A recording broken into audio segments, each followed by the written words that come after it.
Most people don't realize they push someone further away while trying to make them desire them more.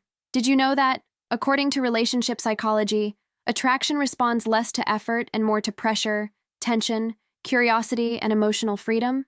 It's true. Certain patterns make someone feel drawn in, while others make them quietly shut down.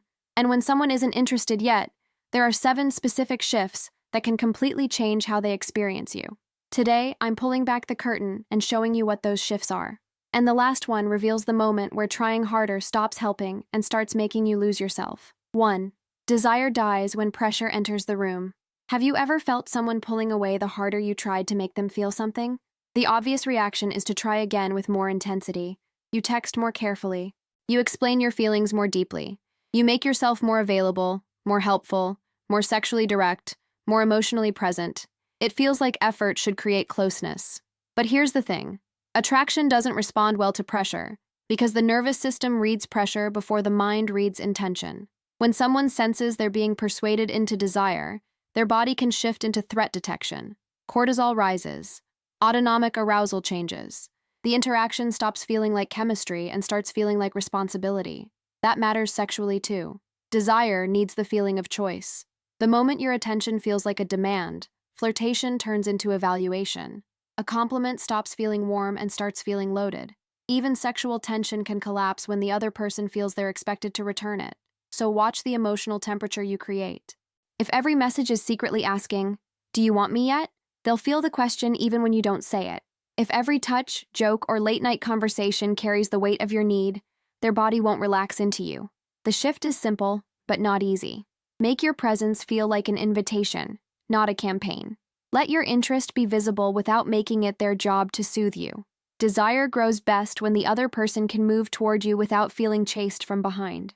2. Your need is louder than your words. Ever wonder why someone can sense desperation even when you're trying to act calm?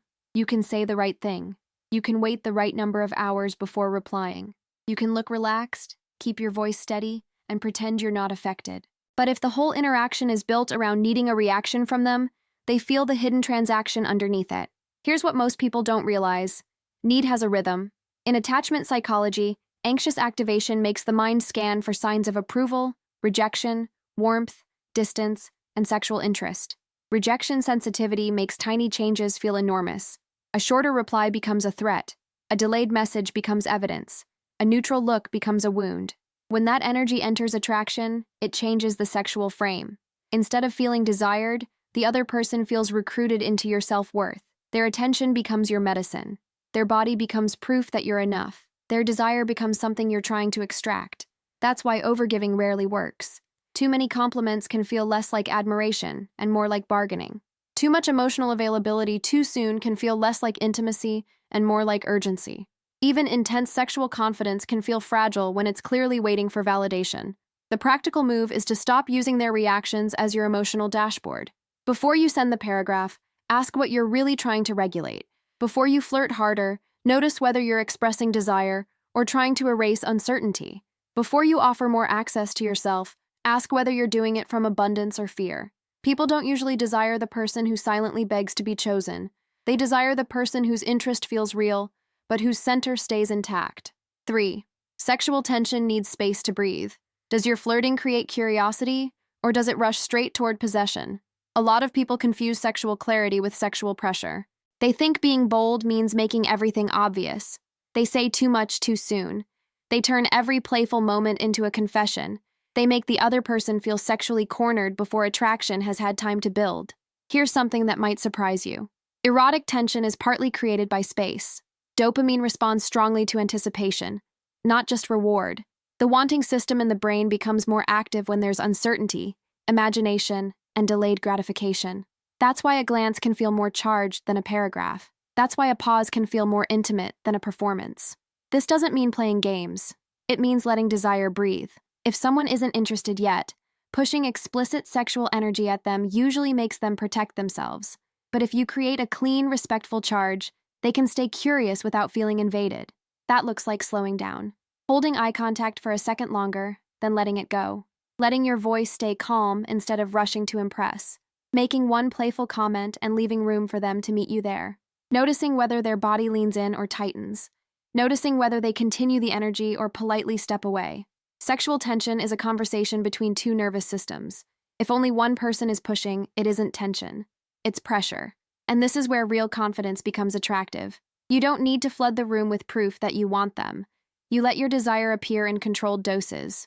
Warmth, restraint, timing, and silence can carry more erotic weight than blunt intensity ever will. If you're actually following this, comment, tension. Let's see who understands that desire grows stronger when it still has room to breathe. 4. Become the person they can feel, not the person they can predict. Have you ever noticed that attraction changes when someone's presence changes, even before they say anything? Most people focus on lines. They want the perfect message, the perfect compliment, the perfect way to make someone rethink them. But desire often forms before language catches up. It begins in the body. It begins in how someone experiences your energy when you enter their space. Think about that for a second. Embodied cognition shows that people don't only evaluate you through ideas. They evaluate you through sensation, posture, timing, facial expression, vocal tone, and nonverbal synchrony. A grounded body communicates something different from a body that's constantly seeking permission. Slow movement feels different from fidgeting. Relaxed eye contact feels different from anxious scanning. This matters in sexual attraction because the body is always asking, do I feel more alive around this person or more managed by them? When you're predictable in the wrong way, when every interaction is clearly designed to win them over, the mystery disappears. They know exactly where your energy is going. They know every compliment is part of a hope. They know every silence is waiting to be filled. To shift that, don't become colder. Become fuller.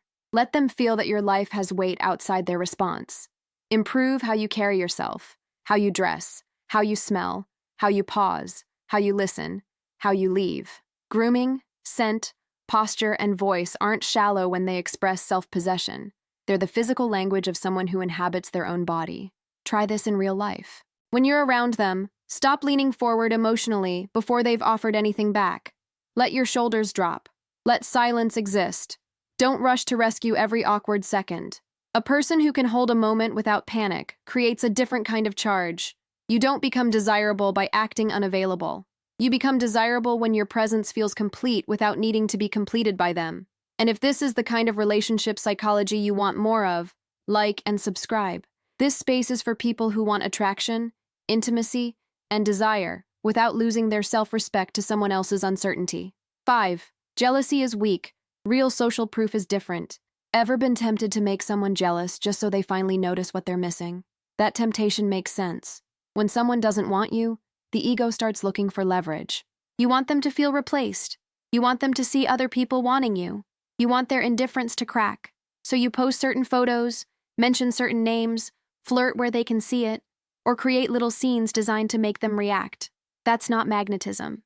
That's panic in costume. Jealousy games often create attention, but attention isn't the same as desire. Research into mate choice copying and social proof shows that people are influenced by how others respond to someone, but the healthy version of this isn't manipulation. It's not using people as props. It's not performing a life you don't actually live.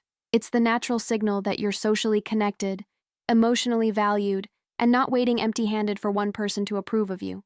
That kind of signal is powerful because it changes the frame. You're no longer the person standing outside their attention, asking to be let in. You're someone with a world, friends, standards, plans, warmth, options, not fake options, real ones. And sexually, this matters. Desire is often intensified by the sense that someone is chosen by life, not starving for access. When your attention feels scarce because your life is full, it lands differently. When your warmth is generous but not desperate, it feels safer to want. When your confidence comes from belonging to yourself, not from provoking jealousy, people feel the difference. So don't try to make them jealous. Make your life less empty. Go where you're welcomed. Build friendships that aren't secretly performances. Let other people enjoy you without turning them into bait. The goal isn't to show someone they can lose you. The goal is to remember that they never owned the power to define you. 6. The fantasy they create matters more than the argument you make. Why doesn't explaining your value make someone suddenly feel desire? Because attraction isn't a courtroom. You can't argue someone into wanting your mouth, your body, your presence, or your attention. You can make a case for why you're loyal, attractive, emotionally available, sexually generous, and different from everyone else. But desire rarely appears because the facts are convincing. That's not persuasion. That's overexposure. The imagination needs room to participate. In psychology, this is connected to projection, reward prediction, and the brain's tendency to complete incomplete patterns.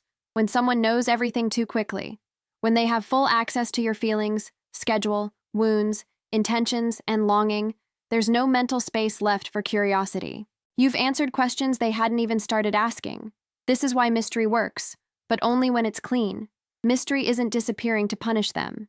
It isn't withholding affection to create anxiety. It's simply not pouring your entire inner world into the lap of someone who hasn't earned that level of access. Let them wonder a little, not through manipulation, but through proportion. Share enough to be real, not so much that there's nothing left to discover. Let good conversations end while they still have energy. Don't turn every spark into a serious talk. Don't confess desire every time you feel it. Don't explain your whole sexual imagination to someone who hasn't shown they want to meet you there. Watch what happens when you stop filling every gap. If they ask more questions, they're entering. If they create reasons to continue the conversation, they're investing. If they move closer, linger, tease, remember details, or find excuses to be near you, their imagination has started doing work. And if they don't, that information is useful. It tells you where not to keep spending yourself, because the fantasy that matters isn't the one you force into their mind. It's the one they begin building because your presence left a clean echo after you were gone. 7. The moment you stop trying is the moment they finally see you. What does it mean when your pursuit has become a negotiation with someone's disinterest? This is the moment from the beginning, the one where you stop trying completely. Not because attraction can never grow. Attraction can grow slowly. Desire can wake up after familiarity, safety, timing, and tension have changed. But when someone has clearly shown you they don't want romantic or sexual access, and you keep trying to change their answer, you stop feeling like possibility. You start feeling like pressure, and pressure makes you smaller in their eyes. The final shift is dignity, not coldness, not revenge, not pretending you don't care. Dignity is when your desire no longer argues with reality. You can want them and still step back. You can feel the ache and still choose yourself. You can leave the door unlocked without standing outside it all night. That's often when someone sees you differently, because you're no longer asking their desire to rescue your worth. And even if they never turn toward you, something better has already happened. You've stopped abandoning yourself for the fantasy of being chosen. And when desire is actually mutual, that's where everything changes. Because once someone is moving toward you freely, attraction doesn't usually deepen through bigger speeches or stronger proof. It deepens through smaller signals. A look that lasts a little longer. A pause that feels charged. A moment where someone chooses to move closer without being pushed. And after curiosity turns into emotional and physical closeness, the next thing that matters is touch. Not random touch. Not forced touch. Not touch that ignores comfort or consent. The kind of touch that feels safe, intentional, warm, and emotionally timed. The kind that makes someone feel noticed in their body, not pressured into giving access to it. That's why the next video is so important. Because once desire is present, the way you touch someone can either deepen the connection or break the tension completely. The next video breaks down 15 touches that make people fall deeply in love with you, and why the smallest physical moments often create the strongest emotional pull.